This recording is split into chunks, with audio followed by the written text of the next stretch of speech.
Hello there.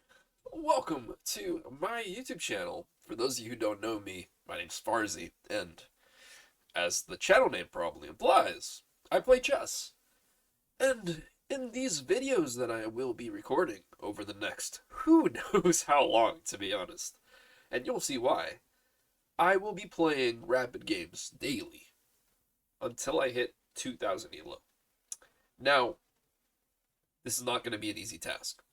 I understand and I'm aware it'll take quite a bit of time, and I have no clue just how long it'll take. There's no set pathway or guide to achieving a rating of 2000 online on chess.com.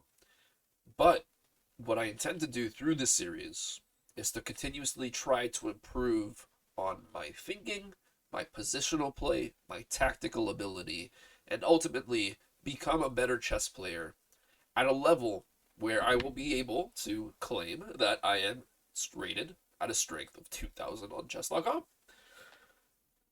And, yeah, before we get started, I should say some of you may already know me through Twitch, where I live stream. And if you don't know me through Twitch, definitely check out the channel. I stream almost every day, and we like to have fun over there. But I've decided to do these YouTube videos specifically because sometimes when playing on Twitch and live streaming, it's pretty difficult to focus fully on chess. My attention sometimes gets divided with chat, with having fun and entertaining a live audience, and so I've decided to take a new route and to have my full, undivided attention purely on these rapid games and see just how much of a difference it makes on my climb to 2000.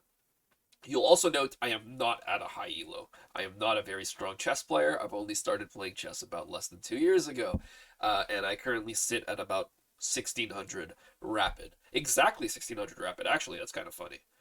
And so we will see how that affects the duration of this playlist, this series. Perhaps it'll take more than a year. Perhaps it'll take more than 2 years. Ultimately, all I'm committing to is playing at least one rapid game a day, recording it, sharing my thought process, why I'm making the moves I'm making. Hopefully a lot of wins, definitely some losses and draws along the way as well, and seeing my progress and tracking it as I go. So, if you're here for the journey, if you're along for the ride, if you're watching this a year from now, and coming back to see where it all started, just want to thank you for being here. I appreciate it a lot, and I hope that you learn just as much as I do when doing these series. And if you are a stronger or higher rated player than I am, definitely, when you're watching this, if you notice that I'm thinking in ways that you might think are not exactly the most helpful or the most efficient, if you have tips, if you have advice, feedback, definitely please send it my way. I could use all the help I can get. And with that being said, hey, let's get started. I don't know how these YouTube videos work. We're just winging it over here, and we're going to find out how that works as we go too. But I'm playing 10-minute rapid games, no increment, purely for the reason that if I play longer time controls, which I typically prefer, the YouTube videos might stretch out a little too long. We'll see how this goes. If I feel like they turn into blitz or bullet games even too often, perhaps I'll add increment or switch to 15-10. That remains to be seen. For now, we'll stick with 10 minutes, just for the sake of brevity, and hopefully we will have some fruitful results. All right, let's get started. Let's see how this goes. 1600 elo. We're playing a 1629 out of India, and what I like to play is e4 when I play as white. We're playing the Sicilian. See, I personally like to delve into muddy waters and try the Smith-Morra Gambit. For those of you who don't know the Smith-Morra, very, very, very tricky and fun, I should say, opening. That is popularized by Mark Esserman, who's an international master, who has written a book on the Morra. And I'm playing these moves fairly quickly just because I'm pretty familiar with the theory.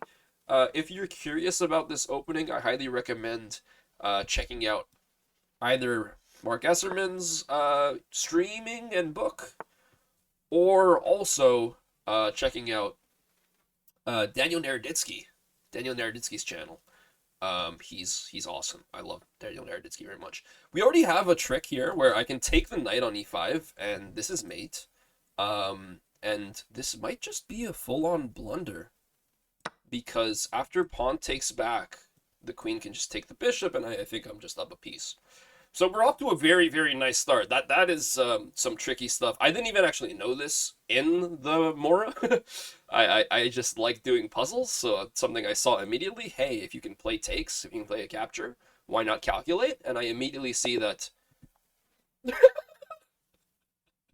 All right, hey, we're starting with the shortest YouTube video I could have ever imagined. This is phenomenal. This is phenomenal. I guess we'll analyze the game. That's crazy. I did not expect to just win like that. Wow. We'll analyze the game. This is something I plan on doing as well. After every game, I will analyze in depth the game, try to understand what decisions I made or my opponent made that led to changes in the evaluation or just in the position in general, so that I have a better understanding of how to play in similar positions in future games. And also so that for those of you watching at home, you can also learn a little bit about why certain moves were good or not so good. All right, so now let's do a little bit of analysis. It's a short one, but let's see exactly what happens. So e4, c5. So my opponent plays a Sicilian. I personally love playing the Smith-Morra. Let me tell you, this d4 move is so tricky. It's so full of venom, and it's just so fun to play. If you look at the engine, you will notice that this is still completely equal, and it makes sense because you can play queen takes back, or you can play knight f3 and take the pawn afterwards. However, I like to play the Smith-Morra gambit, which gives up the pawn on c3 as well. So you're playing just cleanly down a pawn, and according to the engine, black is slightly better. But if you don't know how to face this, there are so many fun ideas. So already here, knight c6 being played, and also, just so you guys know, this might seem obvious to some players, but a very common move is knight f6, and this immediately is much worse for black, because after e5, the knight just has to go back to g8. Only move. Anywhere else, that's just like a lost piece, and white just has full-on initiative, full-on development, and black just looks silly, which, you know, we like making our opponent look silly in chess. So, instead, obviously, you're not going to play that, but just so you know, just so you're familiar, here, they play knight c6, which is a totally fine move. We play knight f3, and the very first 4 moves in the Smith-Morra, first 4 or 5 moves, are almost always the same. You want to bring your knights out, you want to develop your bishop typically to c4, which is what happens. So bishop c4 here after d6, and here my opponent plays bishop f4, and wow, yeah, this is already where everything crumbles, because I castle. Okay, actually already here. Mistake on my end. I missed this totally. So the same way that the idea of playing knight e5 existed on the next move, there's also the idea of going bishop takes f7 check, forcing the king onto the f7 square, and then going knight g5. And this wins the bishop, it wins your pawn back, and then some. After the king slides back, you take the bishop. Now, it's equal material. You want your pawn back that you gambited in the opening. And just generally speaking, you're looking great. What is black supposed to do here? It's not very clear. It's not very evident. And white has all the threats in the position. So, I totally missed this. Instead, I just castled, which is a typical continuation in the Smith-Morra.